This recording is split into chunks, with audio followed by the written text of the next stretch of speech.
How did the ancient Romans create rich, mouth-watering flavors without modern spices or fancy tools? Their clever tricks, like an unexpected ingredient that made everything taste better, were centuries ahead of their time, ready to uncover the genius hacks you'll wish you knew sooner. Trust me, their secrets will shock you. Imagine living in ancient Rome where food wasn't just a meal but a display. So, have you ever heard of Apicius, the original celebrity chef who took gluttony to extreme levels? And what if I told you he died because he literally couldn't live without indulging in the most excessive foods? It's insane, right? Well, ancient Roman dining was a whole other level of bizarre. Now, when you think of Italian food today, you probably picture pasta, pizza, tomatoes, garlic, and all those delicious things we love. But guess what? The ancient Romans didn't have any of that. No pasta, no pizza, no tomatoes. They weren't even in Italy yet. And garlic was only for medicine. Can you imagine? The ancient Romans were just as obsessed with food as we are today, but their tastes were anything but ordinary. They had the Roman banquet, which was an over-the-top feast. And well, the rich feasted on the rarest and most elaborate delicacies imaginable. Now, the wealthy Romans, they didn't just eat, they performed their meals. Dining was an event, and not just any event, but a glamorous social gathering full of entertainment. Picture this, a grand feast where guests reclined on three-sided couches, holding their plates with one hand, talking philosophy and gossip, and nibbling on exotic foods. Flamingo tongues, dormice stuffed with pork, and even turtle doves boiled in their own feathers were considered luxuries fit for the elite. And we're not even touching on the ostrich or parrot dishes yet. If you were lucky enough to dine like a Roman emperor, you would be feasting on bizarre delicacies that you just wouldn't believe. To dine like an emperor meant indulging in flavors and textures that would seem almost surreal today. How many of us can say we've had flamingo or peacock at our dinner table? But here's where it gets even more interesting. Some of those extravagant dishes are actually part of what we know as modern international cuisine today. For example, haggis, yes, that dish from Scotland, and foie gras, the famous French delicacy. Both have their origins in ancient Roman kitchens. The Romans were blending ingredients from across their vast empire long before global trade as we know it today. And speaking of extravagant feasts, here's where one of the biggest myths about Roman dining comes in: the vomitorium. It's one of the biggest myths about ancient Rome. Contrary to popular belief, it wasn't a special room where Romans purged their meals to keep feasting. In reality, a vomitorium was simply an exit passage in theaters and amphitheaters, designed to let crowds flow out quickly. So how did such a bizarre rumor take hold? The idea of wealthy Romans indulging to the point of vomiting fit perfectly into the image of their extravagant feasts. Over time, the truth was lost, and the myth took on a life of its own. It's a perfect example of how history gets distorted, especially when it involves food, luxury, and a touch of the grotesque. But who actually set the standard for Rome's most extravagant dining? Here comes Marcus Gavius Apicius, one of Rome's most famous food lovers. He had more money than he knew what to do with, and he spent it all on perfecting his gourmet lifestyle. He was known to serve up things like flamingo tongues, and even created the first recipe book that's still in existence today. In fact, this book, called the Apicius Cookbook, is the oldest surviving collection of Roman recipes, giving us an inside look at what the super-rich Romans actually ate. Apicius wasn't just about eating though, he took it to the extreme. Rumor has it, he died after overdosing on his own lavish lifestyle. He couldn't live without luxury, and that led to his demise. Can you imagine being so obsessed with food that it actually killed you? And just when you think the feast is over, here comes the wine. Because of course, in Rome, no banquet was complete without it. The Romans didn't sip on a glass of red at dinner like we do. Instead, they mixed their wine with water and sometimes spiced it with all sorts of strange ingredients. Drinking it straight, it was considered barbaric. And as for quality, let's just say it wasn't always the finest vintage. The Romans clarified their wine using lead, seawater, and charcoal, methods that might make a sommelier cringe today. But they didn't just drink for the sake of it. They had structure. At the end of the meal, drinking became an event in itself, overseen by Rex Bibendi, the master of the revels, who set the rules for the evening's drinking games. The goal?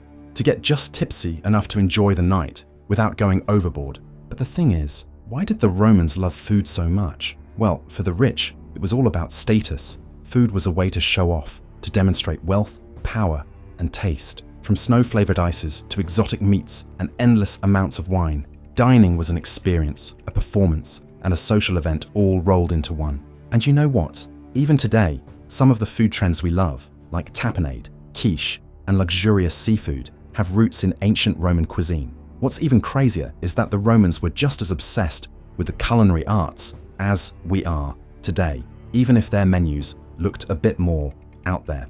So, would you be brave enough to try some of these ancient Roman dishes? Picture yourself in ancient Rome, the heart of a vibrant empire, and you're sitting down to a meal with the emperor's finest delicacies laid before you. Surprisingly, some of the foods enjoyed by the Romans aren't so different from what you might eat today. From roasted meats to cheese-filled desserts, their cuisine was both diverse and inventive. But you don't need a time machine to experience these flavors. Let me take you through some surprisingly familiar dishes straight from an ancient Roman cookbook, ones you can easily recreate in your own kitchen. First up, we have ova spongia ex lacte, eggs with honey. Sounds simple, right?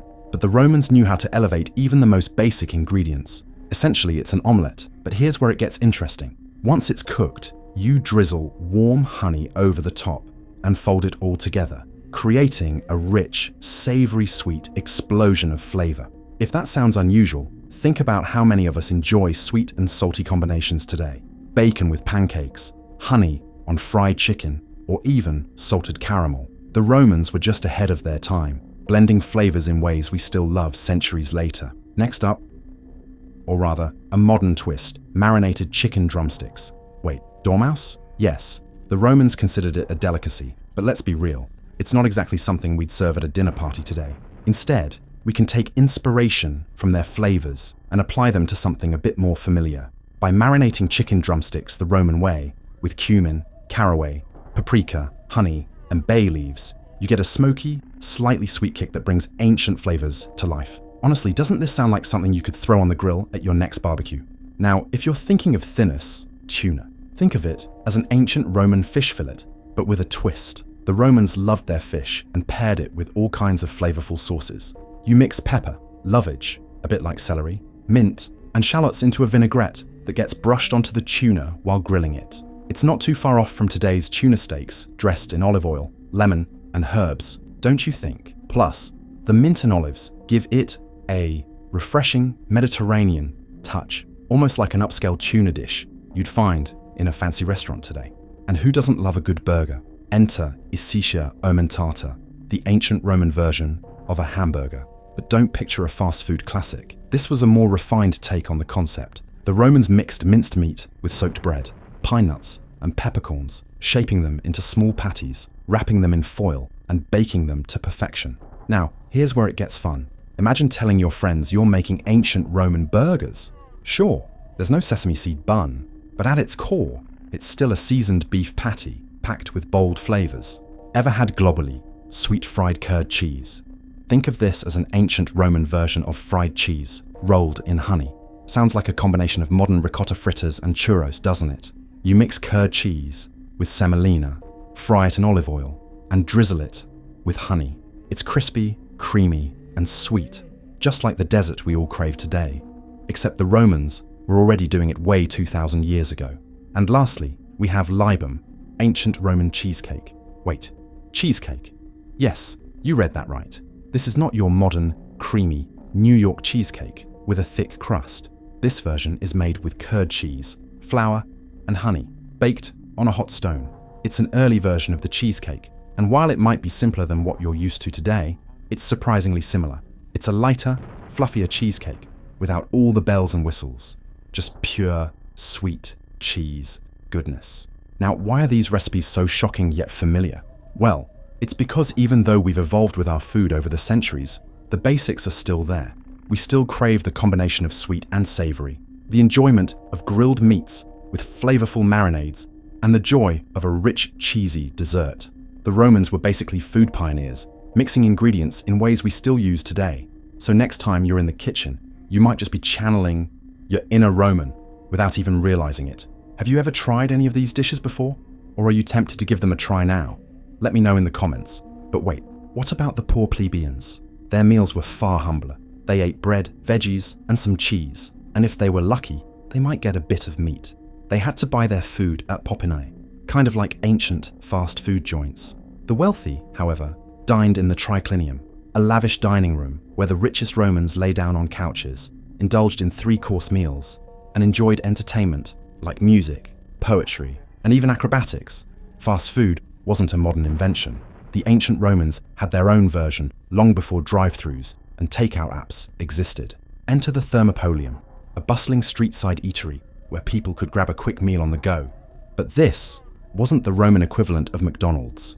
For many city dwellers, especially those living in cramped apartments, insulae, cooking at home wasn't an option. Without private kitchens, grabbing something fast from a Thermopolium was often the only choice. The working-class Romans didn't enjoy lavish banquets in sprawling villas. They ate simply, on the move, snatching a bite of bread and cheese before heading back to work. So in a way, the Romans were the original fast food pioneers, proving that the need for quick, convenient meals has always been a part of urban life. If you think people today are obsessed with food, the Romans were just as passionate, if not more. They took it to another level. If you ordered something like foie gras or caviar, people might give you a curious glance. But for the Romans, it was nothing out of the ordinary. In fact, the wealthy Romans were constantly seeking rarer and more extravagant dishes to make their feasts stand out. But beyond their dining habits, what about the ingredients themselves? After all, great food starts with what goes into it. Let's start with garum, an ingredient that might make your stomach churn just thinking about it. Imagine a thick, smelly sauce made from fermented fish intestines. While it sounds absolutely awful, garum was the ultimate Roman seasoning. They put it on nearly everything, from meat to bread. In fact, some historians think garum was so important to their meals. It was probably their version of umami, that taste we get from things like soy sauce today. If you think you can stomach it, there's a modern version of garum that's made from anchovies, called collaturi di alici. It comes from the region of Campania in Italy. But trust me, it's not for the faint of heart. Next is silphium, a herb so valuable that it was almost like gold to the Romans. This plant, which grew only in Cyrene, modern-day Libya, had a ridiculous number of uses, as a perfume, a seasoning, a medicine, and even as a contraceptive. Yes, you could use it to prevent pregnancy, but despite its popularity, silphium is now extinct. Some think it was eaten into oblivion, while others believe it may have been crossbred into the herbs we know today. Imagine what it would be like if you could grab some silphium-infused wine or perfumed pasta, but alas, it's gone. And if you thought eating something like a peacock sounded insane, you're right. The ancient Romans treated peafowl as a symbol of wealth and luxury. These birds weren't just roasted, they were dressed up and served whole, feathers and all. The preparation was as elaborate as the display, with the bird's plumage carefully reattached using honey. But here's the kicker. Despite all that flash, it tasted like chicken. Even though it was a status symbol, the taste didn't match the grandeur, which is probably why playwrights like Gaius Petronius mocked this extravagant dish in their works. Then there was sow's womb, a dish considered a delicacy in ancient Rome. While many today shy away from offal, the Romans believed in using every part of the animal, wasting nothing. The womb was prepared in various ways, sometimes salted and grilled for a crisp texture, other times braised with a rich blend of pepper, honey, and vinegar. It's a far cry from modern cuisine, but in Rome, it was a prized dish. If you'd serve up a sow's womb stew at dinner, how many would be bold enough to take a bite? And then there were dormice, one of the most unusual yet highly valued delicacies on the Roman menu. The lengths to which they went to prepare these tiny creatures were remarkable. Romans kept dormice in special terracotta pots called gleraria, where they were fattened on a diet of nuts and acorns. After months of careful feeding, the dormice were roasted, often stuffed with spices and garum, the famous fermented fish sauce. Considered a luxury dish, dormice were likely presented with the same indulgence and prestige as we might serve lobster today. It's astonishing to think that such a small creature held such a significant place in Roman dining. Then there was the parrot, a bird the Romans admired as both a pet and a delicacy. Exotic animals were prized possessions, but that didn't stop the wealthy from eating them. Parrots were not only roasted whole, but their tongues were sometimes used to make a fricassee, a type of stew. Even after the meal was over, nothing went to waste. The bird's vibrant feathers were repurposed as home decorations, a symbol of both luxury and extravagance. Finally, we come to something more familiar, raisin wine, known as passum. This sweet wine was made by drying grapes in the sun, concentrating their sugars and creating a rich, flavorful drink. In many ways, it resembles Vinsanto, a dessert wine still enjoyed today. But passum had an interesting social twist. Roman women, bound by strict societal norms, were forbidden from drinking regular wine. Instead, they turned to this sweeter, raisin-based alternative. It was a reminder that in ancient Rome, food and drink were shaped not only by taste, but also by tradition and social expectations. Some of these ancient Roman dishes may seem shocking, but they aren't so different from modern foods that challenge our taste buds.